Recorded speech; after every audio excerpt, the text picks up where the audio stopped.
I want to go ahead and just start with what we were just talking about. Sorry to make you repeat yourself, but we all know tour duty starts at 6 a.m. Like 6 a.m. 5:58, right? Norvell's blowing the whistle Yeah, sometimes. for sure. So how was that compared to when you're at Alabama? Did y'all practice early there? What was being a morning person like? Being a morning person here versus Alabama is here's the whole team. Everybody's up. Everybody's on the line, ready to go at 5:55. At Alabama, you had an option to come lift weights at 6:30. So it was always good to go in and get it knocked out, but we never had a conditioning program or practice that started in the morning. So then you first get here, and they were like, all right, we're going to start at 5:58. What was that first day like? Like, did you walk in at 6 o'clock? Did you know to get there a little early in case he blew the whistle? What was day one? Nah, so day one here for me was I knew to get there early, and my house that I stay in is about 20 minutes from the facility.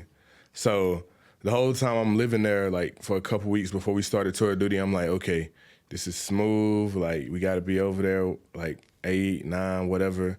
But I'm thinking in the back of my head that 6 a.m. tour duty's coming up.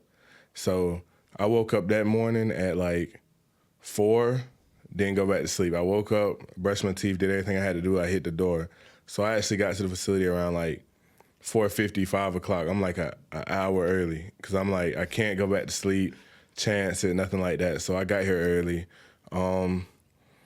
After a couple of days of doing that, I realized like, okay, as long as I hear that alarm, I wake up, I'm going to be good. It was just something new, so. Yeah, you had one of those nights where like, at least for me, it's like when I have an early flight the next day where you kind of just keep waking up every 20 minutes. Waking up, like, you in bed, not tired, but I'm trying to get to sleep. Like, I'm in the bed at 7, 8 o'clock, like.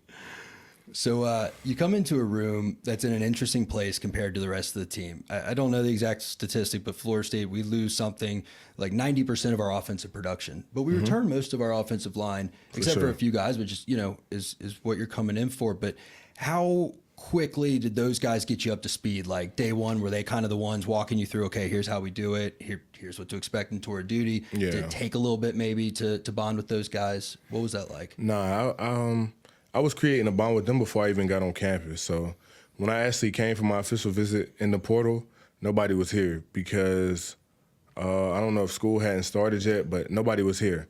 But Coach Keandre Jones, who transferred last year, I already knew him. So he was hitting me up. Then once I came, Coach Atkins had got a couple more of the players like Rob and Maurice to hit me up, started building a connection with those guys before I got here. So once I got here, I realized how genuine it was. First day we went out, got some food, and ever since then we just been rolling. So off the field, then they'll sit there and they was running me through schemes, telling me about football stuff. So, it just hit the ground rolling with those guys. So we'll grab some questions in a second. Folks, if you want to ask questions for Ferg or anyone else, throw them in the chat. But I got one more kind of schematic question. One of the hallmarks of our offense the past few years has been how much they like to run counter and pull guys around. Is that something you did a lot at Bama? Is that something that's really in your skill set? Or is that going to be something that's, maybe a new thing you're adding to yourself? Nah, we did it. Definitely not as much as here, but we did it. And I feel like with my skill set, it fits right into that counter scheme. I feel like I'm an athletic guard, athletic lineman in general that can move and then play physical. So awesome, that's the two things you want in the counter scheme. Kev, you want to throw some questions up for us? So Brett Taylor asks, which blocking technique is the hardest? Pass pro, power run, zone, or counter? Rank them from hardest to easiest. Pass pro, power, counter, or zone. Okay. I'll say from a mental aspect, I have to say pass pro just because it goes past having to block somebody. It's hard enough, like, you have to have it in you that I'm going to block this man because they're more athletic than me 9 times out of 10, and you're going backwards while they're coming forward. Yeah. It's a mental aspect. On top of that, it's like they're third down and long, it's a loud stadium, and they come out in a crazy formation, run a crazy blitz with crazy twists, so you have to be locked in and all that. So I say pass pro from a mental aspect, and then from a physical standpoint, all the runs have they just have their own uniqueness about them, which makes them what they are. So I couldn't really rank the runs, but Do you have a preference between like a power and a zone? Because I mean, like size wise, you're kind of someone we'd think, oh, that's a power guy. He's going to maul Yeah. people, but you're also real fast. So I feel yeah. like No, I like to come downhill. Like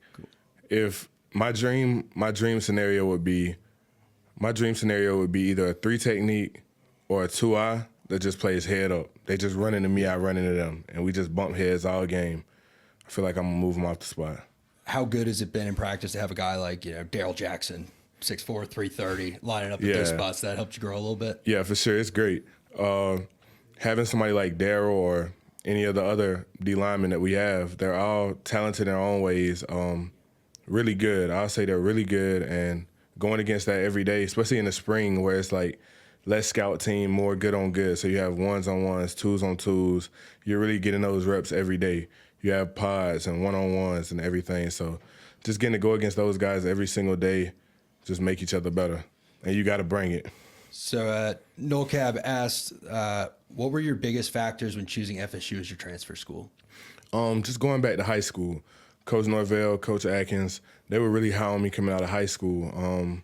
I even had them in my top 3, but they had just got to Florida State, so I didn't get to see what they were going to do. I didn't see how it was going, and obviously Florida State then was not the program that it is right now. So I went a different way, but whenever the opportunity came to get in the portal, I talked to Coach Ack, and everything I was already seeing. Everything that they told me out of high school they were going to do, I've been watching it happen through TV, social media, like just watching everything build, grow. Even knowing Keandre when he came here, him just telling me like how the program is and how it's changed from just 3 years ago. So just the honesty and just being able to see everything they told me just unfold. I gotta think it's a unique perspective too, coming from an Alabama, right? Greatest of all time, Nick Saban, perennial national title contenders, because you kind of know what to look for. Yeah, for sure. I don't want to say like, I know we're live, but you probably have a pretty good BS meter for Yeah, stuff when you're coming definitely. from that kind of program. And, just it's cool to hear you and a couple other Alabama guys talk about the genuineness of this staff. And we got one from Nick Snyder. So when you transfer, are there different playbooks between schools? Is the language different? What's the football learning curve like? I feel like the curve going from high school to college is a lot greater than transferring schools because obviously it's a different playbook, it's different language, but the base of the offenses are gonna be around the same. Gotcha. You're going to, like he said earlier, you're going to have your powers, your counters, your zones. And then each school has their own little, like, touches that they put on certain things, but the base schemes are the same. It might be a different name.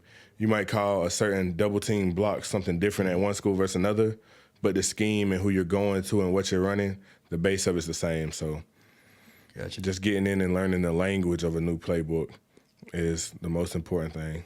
Cool, man. Well, hey, we're really excited to see you here. As I mentioned, we keep a lot of the guys on the offensive line, and bringing you in a big, powerful, experienced SEC guard is really exciting for the fan base. So Most definitely. I appreciate you stopping by the live show tonight. I will Yeah, let you get definitely. out of Yes, here, sir. man. It was good to talk to you.